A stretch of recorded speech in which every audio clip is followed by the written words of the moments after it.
I pulled this off of James Inhofe's U.S. Senate Committee on the Environment and Public Works website. Pulled this off on his site back on November 20th. And this was before we went on Thanksgiving break. I just haven't gotten around to it.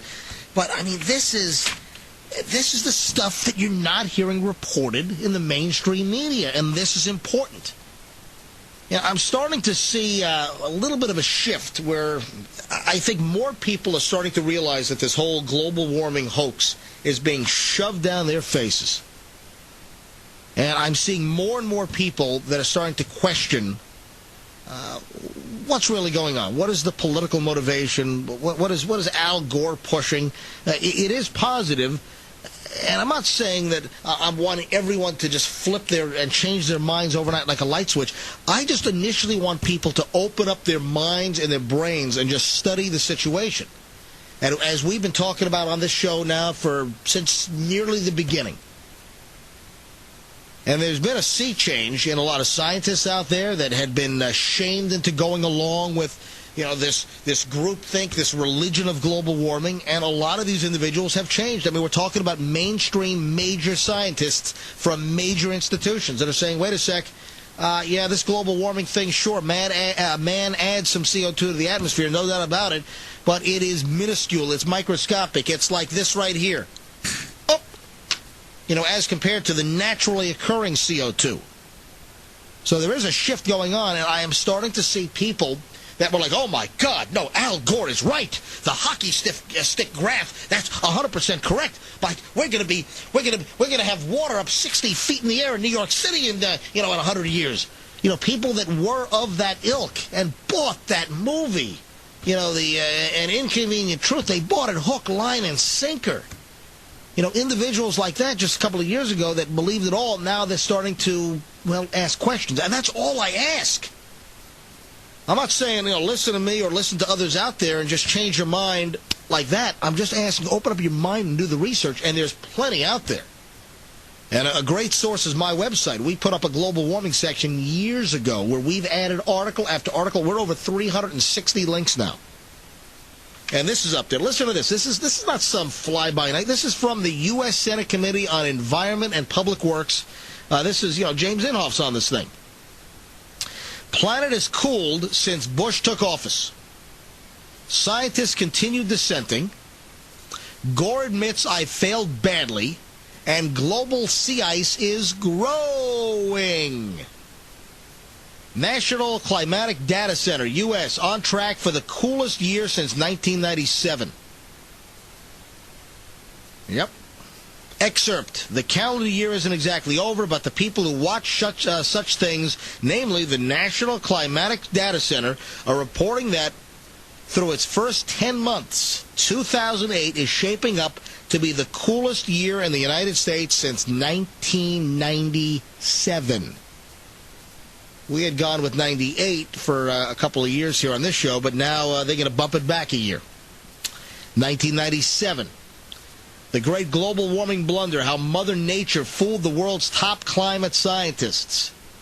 This is by atmospheric scientist Dr. Roy W. Spencer, formerly senior scientist for climate studies at NASA's Marshall Space Flight Center. We're not talking about quacks here. We're not talking about whack jobs. We're talking about highly credentialed individuals. And I hate cram downs. I hate groupthink and propaganda and brainwashing. Much like what has happened with our 44th upcoming president. UK astrophysicist, global warming theory has failed consistently and dramatically. This is from just October 28th of this year by astrophysicist Piers Corbyn, a founder of the UK-based long-term solar forecast group, Weather Action, and creator of the solar particle-based solar weather technique, a long-range weather forecasting tool. Here's the excerpt from his piece. Global warming is over, and global warming theory has failed. There is no evidence that CO2 drives world temperatures or any consequent climate change. According to official data, in every year since 1998, world temperatures have been colder than that year, yet CO2 has been rising rapidly. So he's claiming that CO2 is actually going up, but temperatures are going down. This is an astrophysicist. And this is, I've got 10 pages here. I can't remotely go over, all of this, but just some of the excerpts. Global cooling, 30 years of warmer temperatures go poof. From the National Post, from October 20th, climate change momentum fading, Asia-Pacific survey, from November 19th of this year. You see the same shift in focus in the public away from climate change questions to questions of economic survival and growth. CO2 hysteria continues its slow death. At this week's summit of 21 Pacific Rim nations, global warming is barely on the agenda. In its place, the financial crisis. The interest and focus on climate change has dissipated somewhat. That's Wu Yuen Pao, CEO of the Asia-Pacific Foundation of Canada. Canadian climatologist predicts at least a 23-year cycle of global cooling ahead. From November 16th, by climatologist Cliff Harris of Long Range Weather. These alternating natural climatic cycles defy the so-called climate consensus that human-emitted carbon dioxide was responsible totally for the recent cycle of global warming that began in the late 1970s and peaked in 1998. Another excerpt here. Global warming predictions are overestimated, suggests Cornell study on black carbon. November 18th, 2008, just a little over, 10 days ago.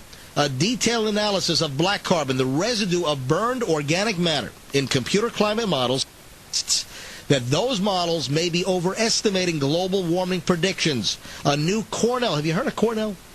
Have you heard of Cornell University in beautiful Ithaca, New York? I have. I used to work for the Cornell radio station when I was up in college.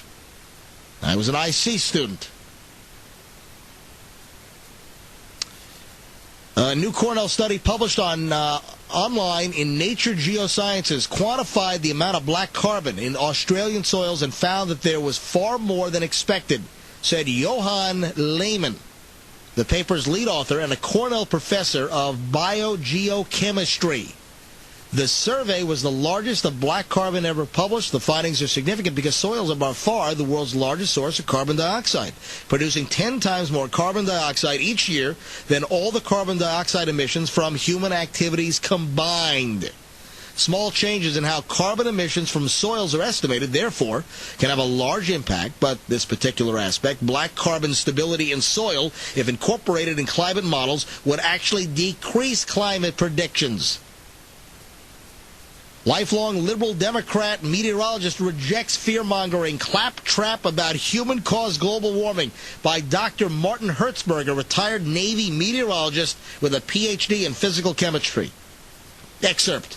As a scientist and lifelong liberal Democrat, I find the consistent regurgitation of the anecdotal fear-mongering claptrap about human-caused global warming to be a disservice to science, to your readers, and to the quality of the political dialogue leading up to the election. I mean, this goes on. I've got 10 pages of this. This is part 1. Then I've got another 9 pages in part number 2. And again, this was on the U.S. Senate Committee on the Environment and Public Works website just before Thanksgiving. And we'll link this stuff. You want to see this for yourself? You want to shove this in the face of all these global warming alarmists? Have at it. I'll have it. Actually, I put it up on my website. Actually, it went up before Thanksgiving. I'm just getting around to it now on the air. Go to schnittshow.com and see this stuff. Hold on. Need some of the bad stuff here. All right, that's for the ozone layer.